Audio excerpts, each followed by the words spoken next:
Oh, hello guys! What's up? It's me again, si Mima Alicia nyo at nagbabalik ulit para sa ating panibagong video.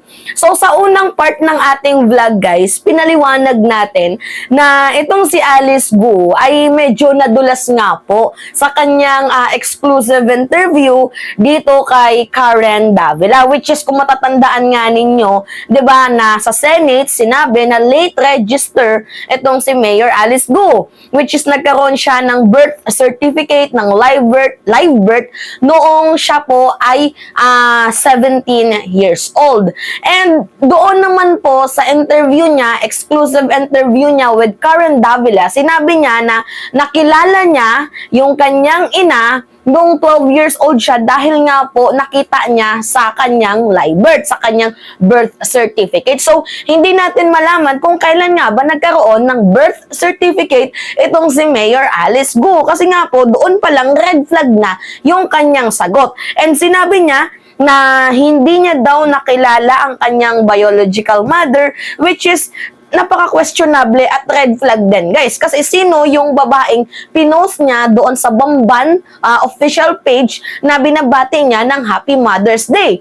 So, ang daming red flag sa interview nga po ni Mayor Alice Guo doon nga po sa interview niya kay Karen Davila. So, now, eto na, 'di ba?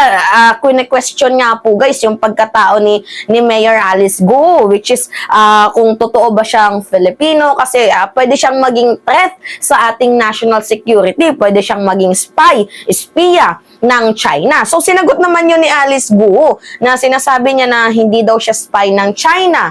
Pero, hindi niya maitatanggi na siya yung nagiging asset ng mga big syndicate. Ngayon, na pinaghinalaan, kinu-question ng kanyang pagkatao at nabalitaan nga ni Mayor Alice Guo na baka posible siyang ipa-deport, ngayon, nagdrama ang lola nyo. So, panoodin nyo yung drama ni Mayor Alice Guo. Sa nabalitaan ko po, nakita ko po sa news na i-deport po ako, Ma'am Karen. Hindi ko po alam saan po ako dadalhin. Yung sarili ko po bansa, yung sarili ko po bang bansa, yung sarili kong bansa po ba, iiwanan din po ako, tatalikuran din po ako. Saan po ako pupunta? Isa lang po passport ko po, Ma'am Karen.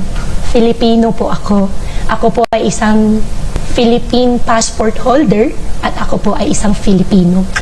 Oy, lagi niyang inuulit yan guys kahit panoodin niyo yung exclusive interview niya with Karen na Filipino ko, isa lang yung passport ko. Actually, yung kasamahan mo nga sa business, 'di ba? Na si Wang Jillian ba yun, if I'm not mistaken, apat yung kanyang Filipino passport. So, yung passport ng Pilipinas ay napakadaling i-manipulate, lalo ng mga katulad ninyo na magaling nga talaga sa larangan ng panloloko, di umano.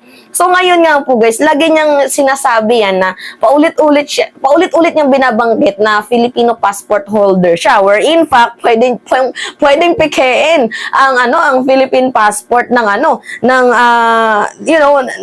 sa Pilipinas, kasi pwede kayong bumili ng identity ng mga Filipino. Kagaya nga 'di ba nung nandoon sa Thailand, apat na Chinese na huli, pero yung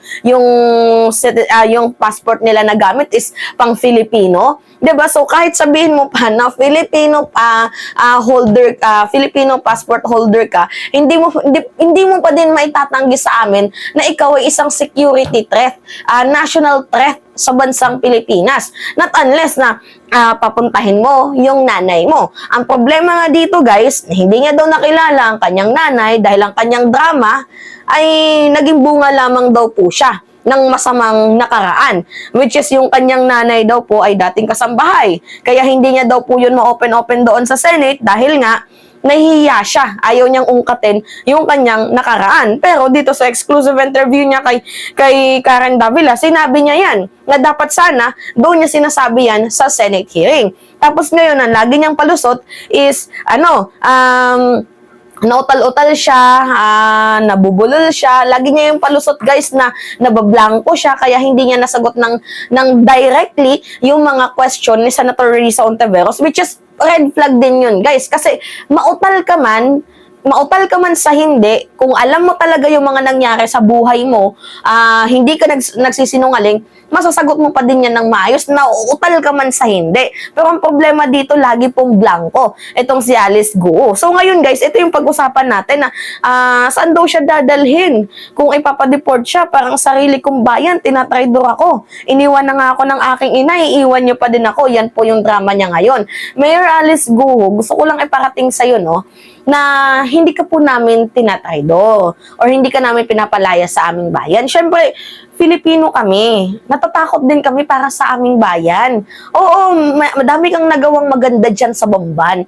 Pero mas lamang kasi yung illegal. Yung illegalities mo kaysa sa mga nagawa mong tama. Walang problema sa amin, Mayor Alice Guo, kung naglilingkod ka ng tama sa bayang ito. Ang problema dito, para kasing nagiging national security threat. Lalo pat doon sa illegalities, sa involvement ng iyong pangalan, doon sa mga illegal na gawain. Okay, sabihin na lang natin Filipino ka. Sabihin na lang natin na hindi ka spiya, pero hindi mo maitatanggi na isa kang asset ng malalaking sindikato na nandito nga po sa Asia kasi nagiging front yung Bamban.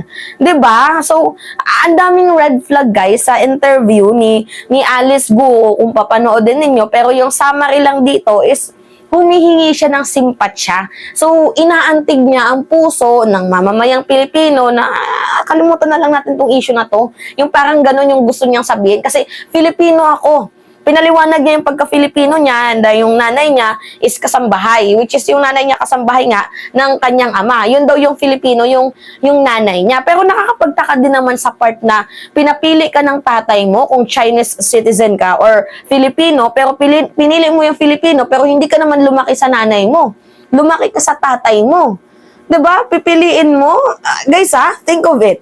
Imagine diyan siya lumaki sa tatay niya, maganda daw yung pakikitungo sa kanya ng naging asawa din ng tatay niya, walang naging problema sa kanila. Hindi niya din na-experience na minamaltrato siya. And yet pinili niya yung pagiging Filipino citizen na hindi niya man lang nakasama yung kanyang ina. Ang daming red flag, guys. 'Di ba? Tapos year 20, basta 16 ba 'yon? 18 na nakabili siya ng lupa. 52 million?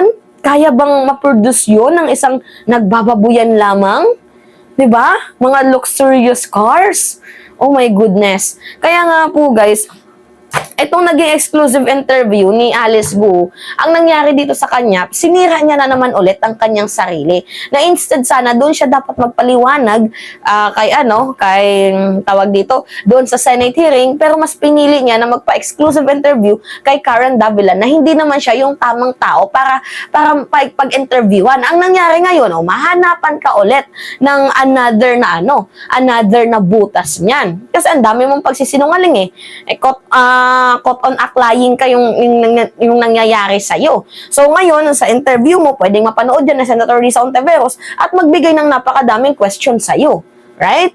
'Di ba? So dapat sana, sinagot mo na lang ng maayos sa first hearing yung mga tanong sa'yo. 'Di ba? Hindi yung puro hindi ko na lang alam. Doon pa nga lang sa part na nung tinanong ka ni Karen Davila, wala ka bang best friend? Wala ka bang kaibigan? Lagi mo na lang sagot, I am a Filipino citizen, nandun ako sa farm. Para bang lagi ka lang nakakulong sa farm? Ano ba yung meron sa farm na yan? Diba? Sana imbestigahan din yung loob ng farm na yan, no? Kasi parang kulong na kulong siya dun, eh. Hindi ka man lang nakakapag-enjoy. Diba? Nakakulong ka sa farm, pero lavish yung lifestyle mo. Mayor Alice naman, para namang tinatarantado mo kami. And do you think na yung Filipino ay mga pinanganak kahapon? 'Di ba? Nandito pa pala yung yung unan ko nung nagbiyahe ako. Diyos ko po. 'Di ba? Akala mo sa amin, ulaga? 'Di ba? Oo, mababait kami. Oo, aminado kami na mabilis mantig yung puso namin, pero hindi mo pwedeng gamitin yan sa amin. Kasi hinahanap niya yung weakness natin, guys. Alam niyang mahina yung Pilipino sa, maawain tayo, pero hindi pwede mong gawin na magpapaawa effect ka para lang kalimutan namin yung issue mo. Kasi hindi mo pa din may tatanggi na isa kang threat sa bansang Pilipinas, where in fact, binati ka pa nga ng Chinese ng mainland mo na may first Filipino female Chinese na naging mayor sa Pilipinas. Diba? O, paano mo ipapaliwanag yun? Diba? Mayor Alice, think of it. Wag mo kaming gawing tanga, wag mo kaming gawing bobo dahil hindi naman lahat ng tao kaya mong manipulahin. And naging translator ka din ng mga Chinese sa mga business mo. So, ano ibig sabihin nun, Mayor Alice? Kasi may ka-transaction ka na Filipino, may ka-transaction ka na Chinese, hindi nagkakaintindihan, naging translator ka. So, magaling ka nga mag-Mandarin. Tapos yung sabi mo, slight lang yung alam mo. Tinatarantado mo ba kami? Diba? Diba, guys? My goodness. Anyway, yun lamang po at it's me again, si Mima Alicia nyo at nagbabalik ulit para sa ating panibagong video.